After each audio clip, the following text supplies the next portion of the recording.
News 7 Tamil செய்திகளுக்கு உங்களை வரவேற்பது நான் மோகன்ராஜ். மருத்துவ மாணவர் சேர்க்கையில் மாநில பாடத்திட்டத்தில் படித்தவர்களுக்கு 85% இடங்களை ஒதுக்கும் தமிழக அரசின் உத்தரவிற்கு இடைக்கால தடை விதிக்க உச்சநீதிமன்றம் மறுத்துள்ளது. தமிழக அரசின் இடஒதுக்கீடு முறையை எதிர்த்து சிபிஎஸ்இ மாணவர்கள் சார்பில் தொடரப்பட்ட வழக்கை விசாரித்த உச்சநீதிமன்ற தலைமை நீதிபதி ஜே.எஸ். கெஹர் தலைமையிலான அமர்வு மாநில பாடத்திட்டத்தில் 85% ஒதுக்கீடு நீட் தேர்வு முறையை பாதிக்காது என தெரிவித்தது. மேலும் தமிழக அரசின் அரசாணைக்கு தடை விதிக்க மறுத்த நீதிபதிகள் இது தொடர்பான ஒரு மனு உயர்நீதிமன்றத்தில் நிலுவையில் இருப்பதை சுட்டிக்காட்டி வழக்கை முடித்து வைத்தனர்.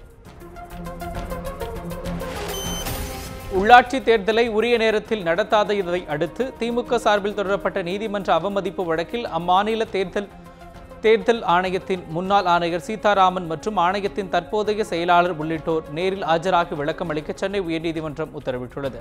மே 14ஆம் தேதிக்குள் உள்ளாட்சி தேர்தல் நடத்தப்படும் என்று நீதிமன்றத்தில் அளித்த உத்தரவை மாநில தேர்தல் ஆணையம் நிறைவேற்றவில்லை என கூறி மாநில தேர்தல் ஆணையம் மீது திமுக சார்பில் ஆர்.எஸ். பாரதி நீதிமன்ற அவமதிப்பு வழக்கு தொடர்ந்தார். அந்த வழக்கு மீதான விசாரணை இன்று நடைபெற்ற போது மாநில தேர்தல் ஆணையத்தின் முன்னாள் ஆணையர் சீதாராமன், ஆணையத்தின் தற்போதைய செயலாளர், சென்னை மாநகராட்சி ஆணையர் உள்ளிட்டோர் 4 வார காலத்திற்குள் நீதிமன்றத்தில் ஆஜராகி உள்ளாட்சி தேர்தலை நடத்துவதில் தாமதமாகுவது ஏன் என்பது குறித்து விளக்கம் அளிக்க நீதிமன்றம் உத்தரவிட்டது. தமிழக மீனவர்களுக்கு எதிரான இலங்கை அரசின் மசோதாவிற்கு எதிர்ப்பு தெரிவித்த கோரி முதலமைச்சர் எடப்பாடி பழனிசாமி பிரதமர் நரேந்திர மோடிக்கு கடிதம் எழுதியுள்ளார். இது தொடர்பாக அவர் இன்று எழுதியுள்ள கடிதத்தில் இந்திய மீனவர்களுக்கு அபராதம் விதிக்கும் இலங்கையின் மசோதாவை ஏற்க முடியாது என தெரிவித்துள்ளார். இலங்கை நாடாளுமன்றத்தில் தாக்கல் செய்துள்ள மசோதாவால் தமிழக மீனவர்களுக்கு பாதிப்பு ஏற்படும் என குறிப்பிட்டுள்ள முதலமைச்சர், எனவே இதற்கு எதிர்ப்பு தெரிவிக்க வேண்டும் எனவும் அவர் மோடிக்கு வேண்டுகோள் விடுத்துள்ளார். தருமபுரி மாவட்டம் பாலக்கோடு அருகே 200க்கும் மேற்பட்டோர் மர்ம காய்ச்சலால் பாதிப்படைந்துள்ளது அதிர்ச்சியை ஏற்படுத்தியுள்ளது. இது தொடர்பாக மாவட்ட நிர்வாகம் நடவடிக்கை எடுக்க பொதுமக்கள் கோரிக்கை விடுத்துள்ளனர். பாலக்கோடு அருகே அத்திமுட்லு ஊராட்சிக்கு உட்பட்ட கல்லகாரம், அகரம், பன்னிகள்ளி, வேலங்காடு உள்ளிட்ட 5 கிராமங்களில் ஏராளமானோர் வசிக்கின்றனர். இந்நிலையில் இப்பகுதி குடிநீர் தொட்டியிலிருந்து குடிநீர் பச்சை நிறத்தில் வருவதாக கூறப்படுகிறது. பலர் வாந்தி பேதி ஏற்பட்டு மாரண்ட அள்ளி அரசு மருத்துவமனையில் அனுமதிக்கப்பட்டுள்ளனர். சுமார் 200க்கும் மேற்பட்டோர் தொடர்ந்து காய்ச்சலால் பாதிக்கப்பட்டுள்ளதால் மாவட்ட நிர்வாக மருத்துவ முகாம் அமைக்க வேண்டும் எனவும் கோரிக்கை விடுத்துள்ளனர். வேண்டுமான தண்ணி இருக்குது, அந்த பைப்புகளை சரியான பிடிக்கி அவங்க போடல. ஊர் உள்ளவே தண்ணி இருக்குது, அவங்க இங்கே தண்ணியை கொண்டு வந்து விட்டு ஊரே பூரா 200-250 பேரை பேதி வாந்தி இந்த மாதிரி பிரச்சனை இருக்குது. அது உடனடியாக எந்த அதிகாரியும் கண்டுக்கிறதில்ல. தண்ணி விட்றாங்க, அந்த டேங்கில் அரை அடி சேருக்குது, புழுகு வருது. குடத்தில் பிடிச்சாவே புழுகு வருது. குடம் சுத்தம் பண்ணுறாங்க. இந்த இடத்துல பைப்பு டேப்புங்கெல்லாம் பிடிங்கிட்டு இருக்குது. இந்த வீடியோ கண்ட்ரோலுக்கு இது எந்த ஸ்டெப்பும் எடுக்க மாட்டாங்க. இந்த வீடியோ திரும்பி கூட பார்க்க மாட்டாங்க. முட்டி வலி, நரம்பெல்லாம் வலிக்கிற மாதிரி வருதுங்க ஃபர்ஸ்ட். அதுக்கப்புறமா தான் காய்ச்சலே வர ஆரம்பிக்குது. காய்ச்சல் வந்துச்சுன்னா யாருமே எழுந்தே நடக்க மாட்டேங்கிறாங்க, அந்த அளவுக்கு வலி இருக்குது. வீட்டில் சந்தல் பொந்தலெல்லாம் அடிக்கிறதே இல்லை. அதனால் அந்த கொசுவெல்லாம் வீட்டிலே அப்படியே இருக்குது. நாங்கள் அப்போ அப்படியே இருந்தாலும் திரும்ப அவங்களவங்களும் கடிச்சு எல்லாருக்கும் எல்லாருக்கும் ஒருத்தருக்கு ஒத்திக்குது. தலைவலி, கை காலெல்லாம் நரம்பெல்லாம் வலி, உடம்புக்கே ஒன்றுமே முடியல, யாரும் எந்திரிக்கிறதுக்கு ஆகிறதில்ல.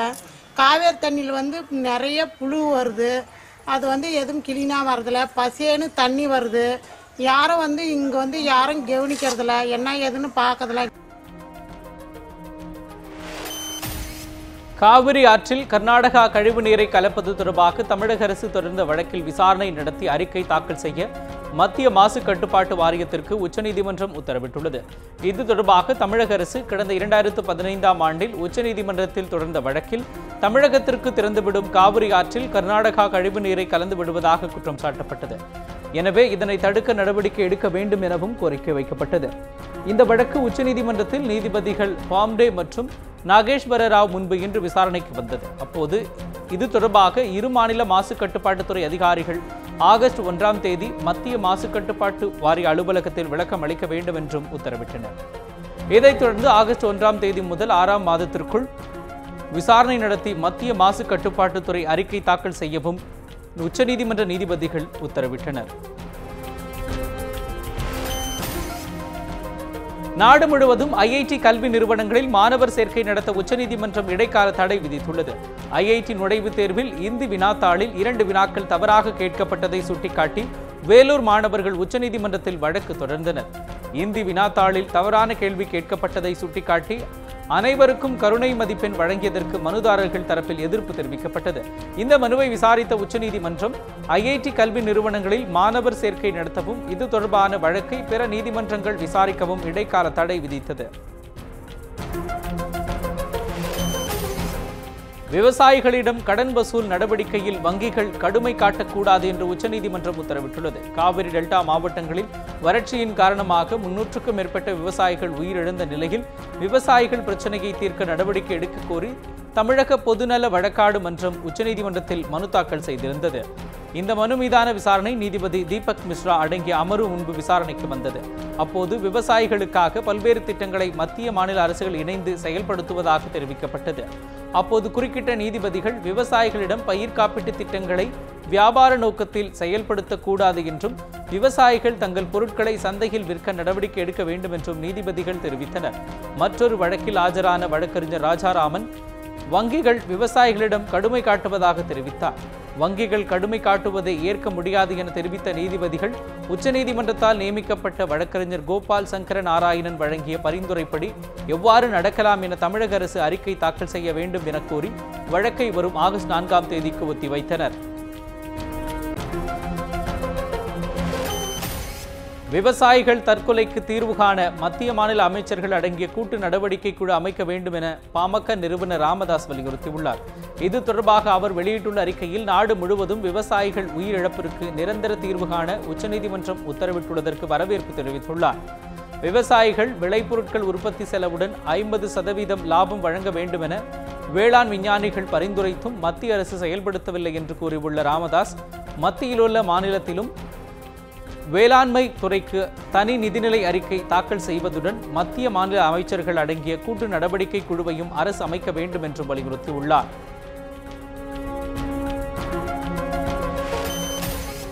டிடிவி தினகரன் மீதான அந்நிய செலாவணி மோசடி தொடர்பான விசாரணைக்கு இடைக்கால தடை விதித்து சென்னை உயர்நீதிமன்றம் உத்தரவிட்டுள்ளது. இங்கிலாந்தில் உள்ள பார்க்லே வங்கியில் டிப்பர் இன்வெஸ்ட்மெண்ட் நிறுவனத்தின் பெயரில் 1,04,93,000 ரூபாய் டெபாசிட் செய்ததாக அமலாக்கத்துறையினர் டிடிவி தினகரன் மீது வழக்கு பதிவு செய்தனர். மேலும் ஐரோப்பிய நாடுகளில் 3 நிறுவனங்கள் தொடங்கி 36,36,000 அமெரிக்க டாலர் மற்றும் 1 லட்சம் பவுண்ட் முதலீடு செய்யப்பட்டதாகவும் புகார் எழுந்தது. இது தொடர்பாக வழக்கு சென்னை எழும்பூர் நீதிமன்றத்தில் நடைபெற்று வந்தது. இந்த வழக்கில் உண்மைக்கு புறம்பான தகவல் உள்ளதாக கூறி வழக்கிற்கு தடை விதிக்க கோரி தினகரன் சார்பில் மனு தாக்கல் செய்யப்பட்டது. இந்த மனுவை விசாரித்த நீதிபதி AMS ரமேஷ் தினகரன் மீதான வழக்கு விசாரணைக்கு இடைக்கால தடை விதித்து உத்தரவிட்டார். மேலும் இது தொடர்பாக அமலாக்கத்துறை பதிலளிக்க உத்தரவிட்ட நீதிபதி வழக்கை வரும் 17ஆம் தேதிக்கும் ஒத்திவைத்தார். ONGCக்கு எதிராக போராடியவர்களை விடுதலை செய்யவில்லை என்றால் தங்களது குடும்ப அட்டை மற்றும் வாக்காளர் அடையாள அட்டை ஆகியவற்றை வட்டாட்சியரிடம் ஒப்படைக்க உள்ளதாக திருவிடை மருதூர் மக்கள் தெரிவித்துள்ளனர். தஞ்சை மாவட்டம் திருவிடை மருதூர் கதிராமங்கலத்தில் ONGCக்கு எதிராக போராடிய 10 பேர் கைது செய்யப்பட்டனர். அவர்கள் திருச்சி மத்திய சிறையில் அடைக்கப்பட்டுள்ளனர். இதற்கு கண்டனம் தெரிவித்து திருவிடை மருதூரில் தொடர் கடையடைப்பு போராட்டம் நடைபெற்று வருகிறது. இதற்கிடையே இன்று மாலைக்குள் 10 பேரையும் விடுவிக்கவில்லை என்றால் நாளை தங்களது குடும்ப அட்டை, வாக்காளர் அடையாள அட்டை மற்றும் ஆதார் அட்டையை வட்டாட்சியரிடம் ஒப்படைக்க உள்ளதாகவும் தெரிவித்துள்ளனர். கேளிக்கை வரி போராட்டத்திற்கு பிறகு திரையரங்குகள் இன்று திறக்கப்பட்டாலும் டிக்கெட்டுகளின் விலை உயர்வால் மக்களின் கூட்டம் குறைவாகவே காணப்படுகிறது. கேளிக்கை வரிக்கு எதிர்ப்பு தெரிவித்து தமிழகம் முழுவதும் உள்ள திரையரங்குகள் காலவரையின்றி மூடப்பட்டன. இந்நிலையில் தியேட்டர் உரிமையாளர்கள், திரைப்பட தயாரிப்பாளர்களுடன் தமிழக அரசு நடத்திய பேச்சுவார்த்தையில் உடன்பாடு எட்டப்பட்டதை அடுத்து திரையரங்கு உரிமையாளர்கள் போராட்டம் வாபஸ் பெறுவதாக அறிவிக்கப்பட்டது. இதனையடுத்து தமிழகம் முழுவதும் உள்ள 1000 திரையரங்குகளில் 4 நாட்களுக்கு பிறகு டிக்கெட் விலை உயர்வுடன் இன்று காட்சிகள் ஒளிபரப்பப்பட்டன. 4 நாட்களுக்கு பின்னர் தியேட்டர்கள் திறக்கப்பட்டாலும் டிக்கெட்டின் விலை அதிகமாக இருப்பதால் கூட்டம் குறைவாகவே காணப்பட்டது. 100 ரூபா 120 ரூபா விற்கிற டிக்கெட் வந்து இப்போ 153 ரூபா விற்றுருக்கு. இங்கே உட்லாண்ட்ஸில் பார்த்தீங்கன்னா 50 ரூபா அந்த டிக்கெட்டு இப்போ 60 ரூபான்னு ஆயிருக்கு. அதனால் இப்போ எப்போ பார்த்தாலும் வெள்ளிக்கிழமையான கூட்டம் மார்னிங் ஷோவுக்கு நிறைய பேரே வருவாங்க. ஆனால் இப்போ வந்து ஒரு 30 பேர் 20 பேர் அந்த மாதிரி தான் வந்திருக்காங்க. சென்னை கோயம்பேடு பேருந்து நிலையத்தில் அரசு பேருந்து வேகத்தடையில் மோதியதில் கம்பியில் இடித்து சம்பவ இடத்திலேயே பெண் ஒருவர் பரிதாபமாக உயிரிழந்தார். பெரம்பூரிலிருந்து சென்னை நோக்கி அரசு பேருந்து ஒன்று வந்து கொண்டிருந்தது. கோயம்பேடு பேருந்து நிலையத்திற்குள் நுழைந்த போது அங்கிருந்த வேகத்தடையில் இருந்து அதிவேகமாக ஏறி இறங்கியது. இதில் பேருந்திற்குள் இருந்தவர்கள் தூக்கி வீசப்பட்டனர். அப்போது பேருந்தில் இருந்த சுமதி என்ற பெண் கம்பியில் மோதி சம்பவ இடத்திலேயே உயிரிழந்தார். படுகாயமடைந்த ஒருவருக்கு மருத்துவமனையில் சிகிச்சைகள் அளிக்கப்பட்டு வருகிறது. பேருந்தை ஓட்டி வந்த ஜெயராமன் என்பவர் அலட்சியமாக செயல்பட்டதே விபத்திற்கு காரணம் எனவும் கூறப்படுகிறது.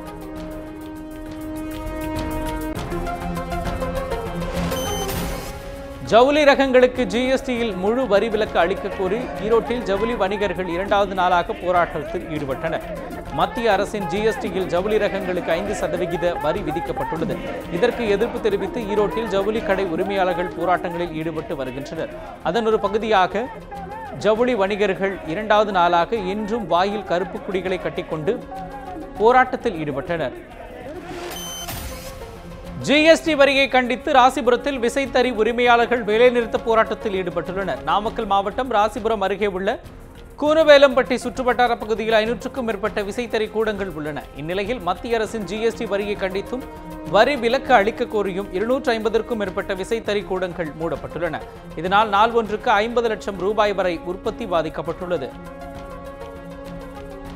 ஏறத்தாழ ஓரளவுக்கு நாங்கள் ஒரு 30-40% வரி கட்டுற மாதிரி இருக்குது. அப்போ நாங்கள் இதில் இந்த தொழிலில் வந்து பெரும்பாலும் படிப்பறிவு இல்லாதவங்க தான் ஓட்டுறோம். இதில் எங்கள் குடும்பத்தை அந்தந்த குடும்பத்தை சேர்ந்தவர்கள், பசங்க பிள்ளைங்க, கணவன் மனைவி, பெற்றோர்கள் இந்த தொழிலை குடிசை தொழிலாக செஞ்சு நாங்கள் வாழ்ந்துக்கிட்டு இருக்கிறோம். எங்களால் வந்து இதுக்கு வரி கட்டுறதுக்கோ கணக்கு தாக்கல் பண்ணுறதுக்கோ கண்டிப்பாக முடியாது. ஏன்னா நாங்கள் 5வது 6வது கூட யாரும் படிக்காதவங்க தான் வேலை செய்கிறோம். அதனால் கண்டிப்பாக இந்த தொழிலை எங்களால் தொடர்ந்து செய்ய முடியாது. மத்திய அரசு ஜிஎஸ்டி வரியை ரத்து செஞ்சால் இந்த தொழிலை நடத்த முடியும். இதற்கிடையே ஜிஎஸ்டி வரியை கண்டித்து விசைத்தறி தொழிலாளர்கள் அமைதி பேரணியில் ஈடுபட்டனர். முக்கிய வீதிகள் வழியாக சென்ற பேரணியில் ஏராளமானவர்கள் கலந்து கொண்டனர். ஆசிரியர் சங்கங்களின் அங்கீகாரத்தை ஏன் ரத்து செய்யக்கூடாது என கேட்டதற்காக போராட்டத்தில் இறங்குவதா என நீதிபதி கிருபாகரன் கேள்வி எழுப்பியுள்ளார். தஞ்சாவூர் மாவட்டம் பந்தநல்லூரில் உள்ள அரசு உதவி பெறும் நடுநிலை பள்ளியில் ஆங்கில வழி வகுப்புகள் தொடங்க அனுமதி மறுத்து அரசு பிறப்பித்த உத்தரவை எதிர்த்து அப்பள்ளி நிர்வாகம் சார்பில் உயர்நீதிமன்றத்தில் மனு தாக்கல் செய்யப்பட்டது. அந்த வழக்கு விசாரணையின் போது நீதிபதி கிருபாகரன் 20 கேள்விகளை எழுப்பியிருந்த நிலையில் அவரது கருத்துக்கு அதிபர் சங்கங்கள் எதிர்ப்பு தெரிவித்திருந்தன. இந்நிலையில் மற்றொரு வழக்கு விசாரணையின் போது கருத்து தெரிவித்து நீதிபதி கிருபாகரன் ஆசிரியர் சங்கங்களின் அங்கீகாரத்தை ஏன் ரத்து செய்யக்கூடாது என்றும் தாம் எழுப்பிய கேள்வியை கையில் எடுத்து ஆசிரியர்கள் போராட்டம் நடத்துவது கண்டனத்திற்கு உரியது என்றும் அவர் கூறினார். பல அரசு பள்ளிகளில் ஆசிரியர்கள் பணிக்கே செல்வதில்லை என்றும் இதனால் மாணவர்களும் பெற்றோரும் சாலையில் இறங்கி போராடும் நிலை ஏற்பட்டுள்ளது என்றும் தெரிவித்தார். நீதிபதி கிருபாகரன் மேலும் இது தொடர்பான வழக்கு 11ஆம் தேதிக்கு விசாரணைக்கு வரும் என்றும் ஆசிரியர் போராட்ட அறிவிப்பு கவனத்தில் கொள்ளப்படும் என்றும் நீதிபதி தெரிவித்தார். வெப்பச்சலனம் காரணமாக அடுத்த 24 மணி நேரத்தில் தமிழகம் மற்றும் புதுச்சேரியின் ஒரு சில இடங்களில் மழைக்கு வாய்ப்புள்ளதாக வானிலை ஆய்வு மையம் தெரிவித்துள்ளது. சென்னையில் மாலை அல்லது இரவு நேரங்களில் மழைக்கு வாய்ப்புள்ளதாகவும் கூறியுள்ள வானிலை ஆய்வு மைய இயக்குனர் அதிகபட்சமாக 35 டிகிரி செல்சியஸ் வரை வெப்பநிலை இருக்கும் என்றும் தெரிவித்துள்ளது. கடந்த 24 மணி நேரத்தில் ஸ்ரீபெரும்புதூரில் 7 சென்டிமீட்டர் மழையும், சென்னை விமான நிலையம் சிவகங்கை பகுதியில் 4 சென்டிமீட்டர் மழையும் பதிவாகியுள்ளது.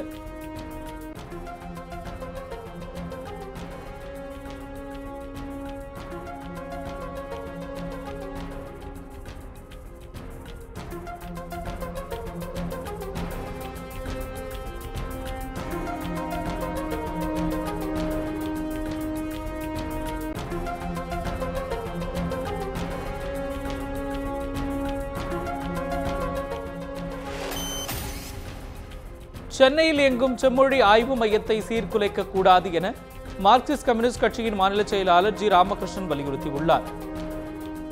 இது தொடர்பாக அவர் இன்று வெளியிட்டுள்ள அறிக்கையில், மாநில அரசின் வற்புறுத்தலுக்கு பிறகு மைசூரில் இயங்கி வந்த ஆய்வு மையம் சென்னைக்கு மாற்றப்பட்டு 2008ஆம் ஆண்டு முதல் சென்னையில் மத்திய தமிழ் செம்மொழி ஆய்வு மையம் இயங்கி வருவதாகவும் தெரிவித்துள்ளார். நிதி ஆயோக் ஆலோசனையின் அடிப்படையில் செம்மொழி ஆய்வு மையத்தை மூடிவிட்டு திருவாரூரில் உள்ள மத்திய பல்கலைக்கழகத்தில் ஒரு துறையாக இயக்க திட்டமிட்டுள்ளதாகவும் தகவல் வருவதாக ஜி. ராமகிருஷ்ணன் குறிப்பிட்டுள்ளார். சென்னையில் உள்ள ஆய்வு மையத்தை திருவாரூரில் உள்ள பல்கலைக்கழகத்தோடு இணைத்தால் ஆய்வு மையத்தின் சுயேட்சையான பணி பாதிப்பிற்கு உள்ளாகும் என்பதால் இந்த முயற்சியை கைவிட வேண்டும் எனவும் ஜி. ராமகிருஷ்ணன் வலியுறுத்தியுள்ளார்.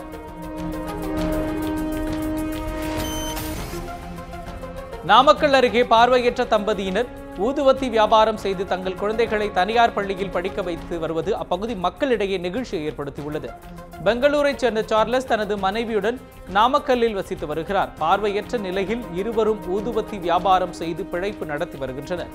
இவர்களுக்கு 3 பிள்ளைகள் உள்ளனர். 3 பிள்ளைகளையும் தனியார் பள்ளியில் படிக்க வைத்து அவருடைய கல்விகளுக்கு அவர்கள் உதவி புரிந்து வருகிறார்கள். மேலும் தங்களை போன்று வறுமையில் வாடாமல் தங்கள் பிள்ளைகள் எதிர்காலத்தில் உயர்ந்த நிலைக்கு வர வேண்டும் என தெரிவிக்கும் சார்லஸ் மேரி தம்பதி தன்னம்பிக்கை இருந்தால் அனைவராலும் முடியும் என்றும் நம்பிக்கை தெரிவித்துள்ளனர். ஆங்கிலம் தெரியல அப்படின்ற சில காரணங்களாலே என்னை ஒரு இதாக நினைப்பாங்க. அதனால் சரியாக என்னட்ட ஒரு பேச்சுவார்த்தை கூட வச்சுக்க மாட்டாங்க. அதனால் நம்ம பிள்ளைங்க நமக்கு தெரியல, ஆங்கிலம் தெரியல, அதனால் நம்ம பிள்ளை நமக்கு படிக்க முடியாத, நமக்கு தெரியாத நிறைய விஷயங்களை நம்ம பிள்ளைங்க கற்றுக்கிறணும் அப்படின்றக்காக தான் இந்த இங்கிலீஷ் மீடியம் ஸ்கூலில் செலக்ட் பண்ணேன். நம்மளாலாம் கவர்மெண்ட் ஸ்கூலில் தான் படிக்க வைக்க முடியும், தனியார்லலாம் படிக்க வைக்க முடியாது அப்படின்னு நினைக்காம நம்மளாலேயும் முடியும்.